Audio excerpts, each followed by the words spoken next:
咁佢而家咧係接近11.2倍市盈率，好多基金公司咧都覺得咧雅迪控股咧係值20蚊，最少啊好多評級咧都係16蚊以上，講緊係最低嘅都睇16蚊。咁啊，大家要多謝特朗普啦，又幫你打仗，增加咗佢未來嘅增長潛力，又增加咗佢股價下跌所帶嚟嘅值博率咧。如果佢係按增長股去衡量嘅話，我諗20倍 PE 不足為過啊，係咪？咁所以咧，你要佢升翻100%，我覺得冇難度啊。再加上佢每年都有咁穩定嘅經營現金流，接近60億。如果將呢60億咧唔使再投放、再投資，去到收成期嘅時候，可想而知，佢未來可能會有7至80億嘅盈利，市值得嗰370億。咁你話啦，佢值幾多倍 PE 啊？本片純屬個人分享同教育用途，並非投資建議。本人並未持有任何相關牌照，投資一定嘅風險，盈虧請自行承擔。詳細免責聲明，請參閱資訊欄。TNL 幫你睇清市場機會。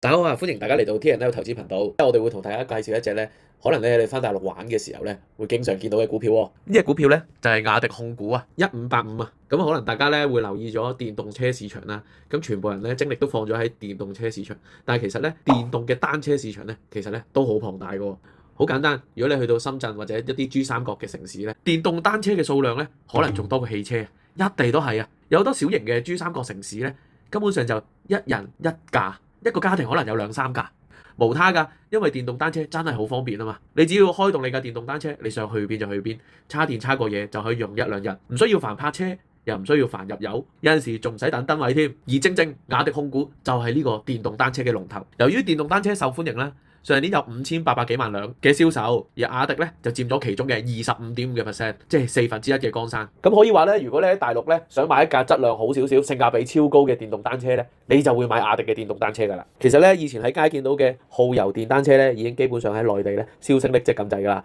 已經全部變成呢啲純電嘅電動單車。而借住外賣嘅興起同埋一啲咧輕物流嘅興起咧，其實電動單車咧已經變成咧一個好大好大嘅龐大 market 啦。因為咧外賣行業咧基本上咧一人一架，有啲外賣嘅騎手咧直情自己整2架，叉電都唔叉。如果用晒電就翻屋企換個舊電或者換個架車。而家咧非正式統計咧，中國內地現存已經有4億架電動單車，係4億架電動單車啊。而呢啲電動單車咧，以前咧因為咧可能質量咧油量不齊啊，咁啊規範亦都唔夠啊，所以咧好多咧都可能會喺2-3年或者3-4年咧就淘汰啊。咁隨住咧越嚟越多嘅規範提出咗啦，咁而家咧已經好多電動單車咧係需要合規合格，咁所以咧有好多技術壁壘、技術比較優先、性價比又高、自製有好多廠房嘅雅迪控股咧，就食正呢條水，收到呢個監管嘅紅利啊！上年咧雅迪控股咧個營收係370億，咁啊增長咗31.1億啊，盈利咧有29.1億，增加咗128.8%，每股盈利咧更加係增加咗127%。咁啊，由於咧佢走呢個大眾化路線咧，其實毛利率咧就唔高嘅，就19.1%。咁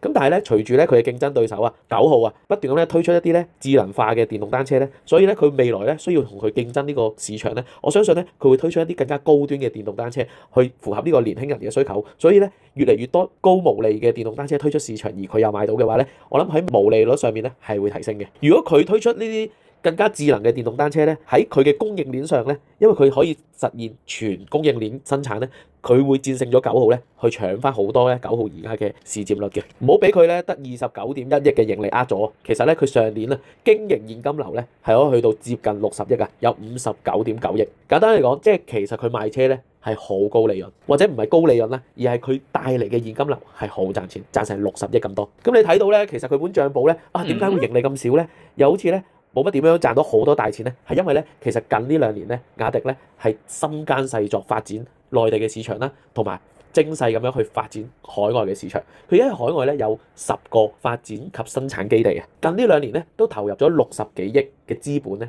去開廠開科研。未來咧我相信咧喺短期內，以中國基建狂魔嘅一個特質咧，我諗咧好快呢啲廠房咧就會有收成㗎啦。可能未來咧佢嘅利潤會大大提升之餘咧，佢嘅毛利都因為咧佢嘅科研咧會提升到嘅。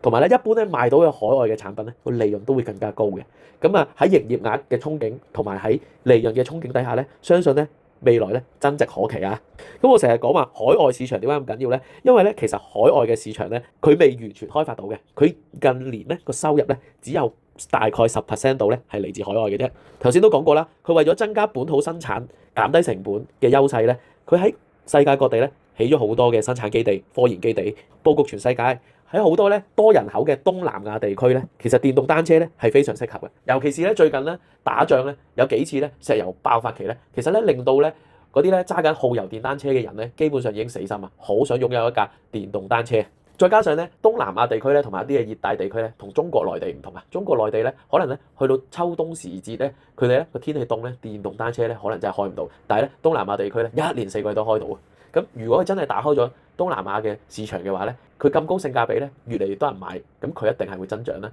加上咧電動單車始終都係咧年輕人佔多嘅，咁所以咧比較年輕嘅東南亞地區咧，亦都會有更加多嘅增長。再加上咧頭先都講啦，可能咧喺中國嘅電動單車淨係開半年，但係東南亞咧係開全年嘅，加速咗咧電動單車嘅損耗啊，好快又會換一架新嘅，可能咧開到原本咧可以開5、6年嘅，可能開咧3、4年就要換一架新嘅，所以咧佢嘅佈局係非常之合理同埋正常嘅。咁頭先咧我都睇過一啲嘅報道啦，咁佢其實咧喺墨西哥咧呢啲咧大人口地區咧都已經有佈局㗎啦，所以咧我覺得咧呢間公司嘅管理層咧佢係好識投資喺世界各地咧發展中嘅地區。咁而家咧平均一架電動單車咧都係2000至4000蚊，一啲發展中嘅地區咧其實咧都可以攞得出嚟去買，就唔係話咧好似要買架車幾萬蚊。咁所以咧電動單車咧係比電動車咧更加容易打入呢啲市場。咁頭先都講啦，近呢幾年咧其實你雅迪控股咧個銷售咧同埋盈利咧都有增長嘅，佢嘅市場咧係一路咁擴散咗。咁所以咧近年咧雅迪控股咧喺早2、3年嘅時候咧股價係有一波嘅爆升，由低位3個幾啊係升到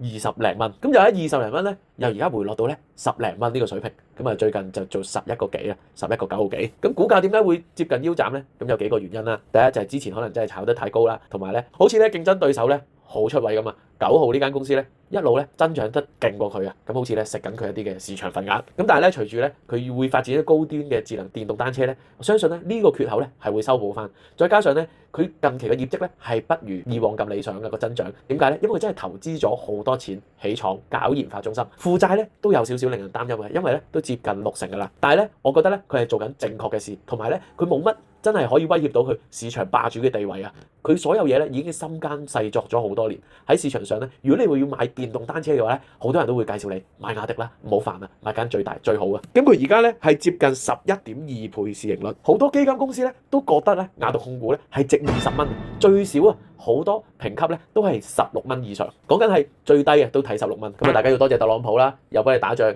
增加咗佢未來嘅增長潛力，又增加咗佢股價下跌所帶嚟嘅值博率咧。如果佢係按增長股去衡量嘅話，我諗20倍 PE 不足為過啊，係咪？咁所以咧，你要佢升翻100%，我覺得冇難度啊。再加上佢每年都有咁穩定嘅經營現金流，接近60億。如果將呢60億咧唔使再投放、再投資，去到收成期嘅時候，可想而知，佢未來可能會有7至80億嘅盈利，市值得個370億。咁你話啦，佢值幾多倍 PE 啊？盈利有機會增長，市場估值亦值得憧憬。咁我哋期待佢喺海外或者中國市場再進一步增加市佔率、增加毛利率。大家對雅迪控股又有咩睇法呢？歡迎大家留言同大家討論下。咁啊，多謝大家嘅支持，記住 like、share 同 subscribe。